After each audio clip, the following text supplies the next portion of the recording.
10 साल का बोलने के लिए प्रधानमंत्री के पास, भारतीय जनता पार्टी के पास कुछ भी नहीं।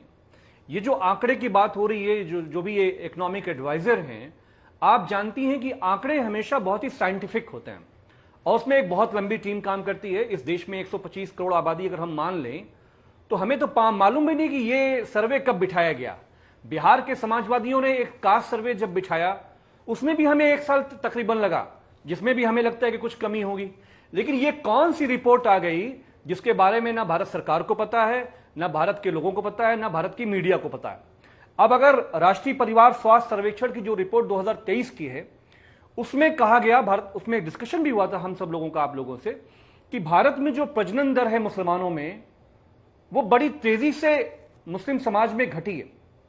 ये बड़ा अच्छा आंकड़ा था कि ऐसा कैसे हुआ है कि जो प्रजनन दर है वो मुसलमानों में घट रही है। तो मुद्दा वो नहीं है, मुद्दा वो है जो सुप्रिया श्रीनेत जी बोल रही हैं कि जब जातिगत जनगणना नहीं हुई, तो जब आंकड़ा प्रधानमंत्री जी के पास जातिगत जनगणना का नहीं है, भारत सरकार के पास नहीं है, तो ये इकोनॉमिक एडवाइजर के पास कहां से आ गया?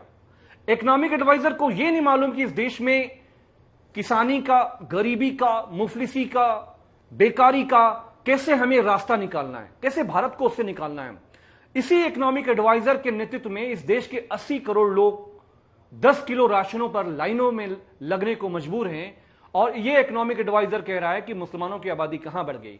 देखिए, नवनीत राणा ने जो बात बोली है, जो बात पहले कही गई हैदराबाद में, भारत में किसी ने भी उसको यह नहीं कहा कि उन्होंने सही कहा। नवनीत राणा शरद पवार जी के समर्थन से मेंबर ऑफ पार्लियामेंट बनी और आप जानती हैं कि उसका एक मामला चल रहा है। वो फर्जी एससी का उसने सर्टिफिकेट बनाया हुआ है, उसको जेल होना था, उसकी मेंबरशिप खत्म होनी थी, क्योंकि वो भारतीय जनता पार्टी के पाले में गई और अब चुनाव हार रही हैं। तो नवनीत राणा का वो जो एससी फर्जी सर्टिफिकेट का मामला है, वो देश में संज्ञान में ना आए, अंजना मैम उसको क्वेश्चन ना कर दे, इसलिए वो मुसलमान तो फुटबॉल है। देखिए, हमारे आपके सबके मुसलमान दोस्त होंगे, कलीग होंगे, हम कैसे उनसे आंखों में आंखें मिला सकते हैं कि जब भारतीय जनता पार्टी की फिल्म नहीं चलती है तो मुसलमानों का आइटम सॉन्ग बना के पेश कर दिया जाता है। हम दुनिया देख रही है कि भारत में मुसलमानों को प्रधानमंत्री कैसे ट्रीट कर रहे हैं। अरब वर्ल्ड में प्रधानमंत्री जाते हैं अपने पूंजीपति दोस्तों के लिए इन्वेस्टमेंट लेकर आते हैं।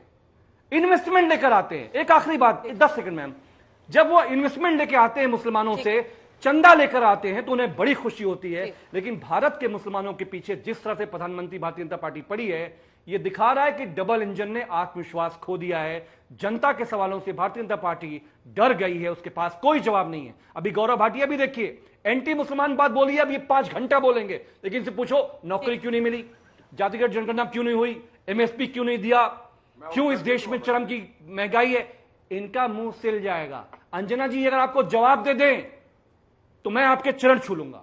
पूछिए गौरव भाटिया से।